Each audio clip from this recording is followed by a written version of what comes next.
ओम नमः शिवाय, श्री शिवाय, नमस्तुभ्यम। भक्तों, एक बार फिर स्वागत है आपका शिव शंभू यूट्यूब चैनल पर। अभी हमने 13वां अध्याय देखा था विद्येश्वर संहिता का। अब 14वां अध्याय है अग्नियज्ञ, देवयज्ञ, ब्रह्मयज्ञ का वर्णन। ऋषियों ने कहा, प्रभु अग्नियज्ञ, देवयज्ञ और ब्रह्मयज्ञ का वर्णन करके हमें कृतार्थ करें। सूत जी बोले, महर्षियों, गृहस्थ पुरुषों के लिए प्रातः और सायंकाल अग्नि में 2 चावल और द्रव की आहुति ही अग्नि यज्ञ है। ब्रह्मचारियों के लिए संविधा का देना ही अग्नि यज्ञ है, अर्थात अग्नि में सामग्री की आहुति देना उनके लिए अग्नि यज्ञ है। द्विजों का जब तक विवाह न हो जाए उसके लिए अग्नि में संविधा की आहुति, व्रत तथा जाप करना ही अग्नि यज्ञ है। द्विजो जिसने अग्नि को विसर्जित कर उसे अपनी आत्मा में स्थापित कर लिया है, ऐसे वानप्रस्थियों और सन्यासियों के लिए यही अग्नि यज्ञ है कि वे समय पर हितकर और पवित्र अन्न का भोजन कर लें। ब्राह्मणों, सायंकाल अग्नि के लिए दी आहुति से संपत्ति की प्राप्ति होती है तथा प्रातःकाल सूर्य देव को दी आहुति से आयु की वृद्धि होती है। दिन में अग्निदेव सूर्य में हो प्रविष्ट हो जाते हैं, अतः प्रातःकाल सूर्य को दी आहुति अग्नि यज्ञ के समान ही होती है। इंद्र आदि समस्त देवताओं को प्राप्त करने के उद्देश्य से जो आहुति अग्नि में दी जाती है वह देव यज्ञ कहलाती है। लौकिक अग्नि में प्रतिष्ठित जो संस्कार निमित्तिक हवन कर्म है, यह देव यज्ञ है। देवताओं को प्रसन्न करने के लिए नियम से विधि पूर्वक किया गया यज्ञ ही देव यज्ञ है। वेदों के नित्य अध्ययन और स्वाध्याय को ब्राह्म यज्ञ कहते हैं। मनुष्य को देवताओं की तृप्ति के लिए प्रतिदिन ब्रह्मा यज्ञ करना चाहिए। प्रातःकाल और सायंकाल को ही इसे किया जा सकता है। अग्नि के बिना देव यज्ञ कैसे होता है, इसे श्रद्धा और आदर से सुनो। सृष्टि के आरंभ में सर्वज्ञ और सर्वसमर्थ महादेव शिवजी ने समस्त लोगों के उपकार के लिए वारों की कल्पना की। भगवान शिव संसार रूपी रोग को दूर करने के लिए वैद्य है, सबके ज्ञाता तथा समस्त औषधियों के औषध है। भगवान शिव ने सबसे पहले अपने वार की रचना की जो आरोग्य प्रदान करने वाला है। तत्पश्चात अपनी माया शक्ति का वार बनाया जो संपत्ति प्रदान करने वाला है। जन्म काल में दुर्गतिग्रस्त बालक की रक्षा के लिए कुमार के वार की कल्पना की। आलस्य और पाप की निवृत्ति तथा समस्त लोगों का हित करने की इच्छा से लोक रक्षक भगवान विष्णु का वार बनाया। इसके बाद शिवजी ने पुष्टि और रक्षा के लिए आयुकर्ता, त्रिलोक सृष्टा, परमेष्टि ब्रह्मा का आयुष कारक वार बनाया। तीनों लोकों की वृद्धि के लिए पहले पुण्य पाप की रचना होने पर लोगों को शुभाशुभ फल देने वाले इंद्र और यम के वारों का निर्माण किया। ये वार भोग देने वाले तथा मृत्यु भय को दूर करने वाले हैं। इसके उपरांत भगवान शिव ने 7 ग्रहों को इन वारों का स्वामी निश्चित किया। ये सभी ग्रह नक्षत्र ज्योतिर्मय मंडल में प्रतिष्ठित है। शिव के वार के स्वामी सूर्य हैं। शक्ति संबंधी वार के स्वामी सोम, कुमार, संबंधी वार के अधिपति मंगल, विष्णु वार के स्वामी बुध, ब्रह्मा जी के वार के स्वामी बृहस्पति, इंद्र वार के स्वामी शुक्र व यम वार के स्वामी शनि हैं। अपने अपने वार में की गई देवताओं की पूजा उनके फलों को देने वाली है। सूर्य आरोग्य और चंद्रमा संपत्ति के दाता है। बुध व्याधियों के निवारक तथा बुद्धि प्रदाता है।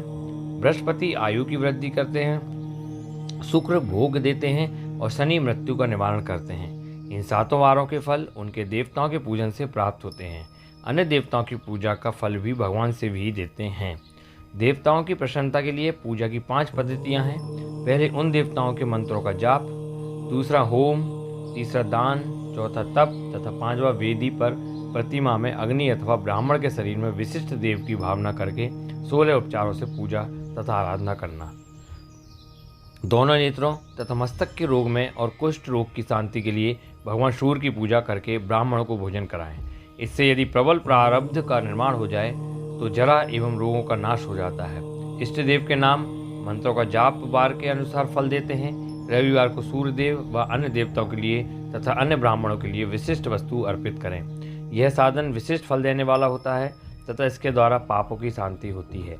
सोमवार को संपत्ति व लक्ष्मी की प्राप्ति के लिए लक्ष्मी की पूजा करें तथा पत्नी के साथ ब्राह्मणों को घी में पका अन्न भोजन कराएं। मंगलवार को रोगों की शांति के लिए काली की पूजा करें। उड़द, मूंग एवं अरहर की दाल से युक्त अन्न का भोजन ब्राह्मणों को कराएं। बुधवार को दधियुक्त अन्न से भगवान विष्णु का पूजन करें। ऐसा करने से पुत्र मित्र की प्राप्ति होती है।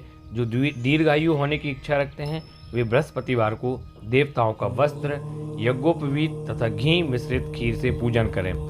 भोगों की प्राप्ति के लिए शुक्रवार को एकाग्रचित्त होकर देवताओं का पूजन करें और ब्राह्मणों की प्राप्ति के लिए षड्रस युक्त अन्न दें। स्त्रियों की प्रसन्नता के लिए सुंदर वस्त्र का विधान करें। शनिवार अपमृत्यु का निवारण करने वाला है। इस दिन रुद्र की पूजा करें। तिल के होम व दान से देवताओं को संतुष्ट करके ब्राह्मणों को तिल मिश्रित भोजन कराएं। इस तरह से देवताओं की पूजा करने से आरोग्य एवं उत्तम फल की प्राप्ति होगी।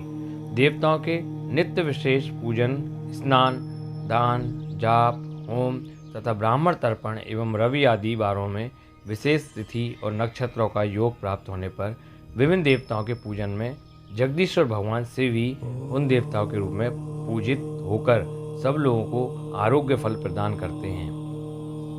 देश काल, पात्र, द्रव्य, श्रद्धा एवं लोक के अनुसार उनका ध्यान रखते हुए महादेव जी आराधना करने वालों को आरोग्य आदि फल देते हैं। मंगल कार्यों के आरंभ में और अशुभ कार्यों के अंत में तथा जन्म नक्षत्रों के आने पर गृहस्थ पुरुष अपने घर में आरोग्य की समृद्धि के लिए सूर्य ग्रह का पूजन करें। इससे सिद्ध होता है कि देवताओं का पूजन संपूर्ण अभिष्ट वस्तुओं को देने वाला है। पूजन वैदिक मंत्रों के अनुसार ही होना चाहिए। शुभ फल की इच्छा रखने वाले मनुष्यों को 7 दिन अपनी शक्ति के अनुसार देव पूजन करना चाहिए। निर्धन मनुष्य तपस्या व व्रत आदि से तथा धनी धन के द्वारा देवी देवताओं की आराधना करें। जो मनुष्य श्रद्धापूर्वक इस तरह के धर्म का अनुष्ठान करता है वह पुण्य लोक में अनेक प्रकार के फल भोग कर पुनः इस पृथ्वी पर जन्म ग्रहण करता है। धनवान पुरुष सदा भोग सिद्धि के लिए मार्ग में वृक्ष लगाकर लोगों के लिए छाया की व्यवस्था करते हैं और उनके लिए कुएं, बावली बनवाकर पानी की व्यवस्था करते हैं। वे शास्त्रों की प्रतिष्ठा के लिए पाठशाला का निर्माण या अन्य किसी भी प्रकार से धर्म का संग्रह करते हैं और स्वर्ग लोक को प्राप्त होते हैं। समय अनुसार पुण्य कर्मों के लिए परिपाक से अंतःकरण शुद्ध होने पर ज्ञान की सिद्धि होती है। द्विजों, इस अध्याय को जो सुनता, पढ़ता अथवा सुनने की व्यवस्था करता है उसे देव यज्ञ का फल प्राप्त होता है। तो ये 14वां अध्याय था जिसमें यज्ञ, अग्नि यज्ञ, देव यज्ञ और ब्रह्मा यज्ञ का वर्णन किया गया है। आगे हम 15वां अध्याय देखेंगे जिसमें देश, काल, पात्र और दान का विचार किया गया है। तो ये 14वां अध्याय था। आगे आप सुनते रहिए, शेयर करते रहिए, कमेंट करते रहिए, लाइक करते रहिए। श्री शिवाय नमस्तुभ्यम।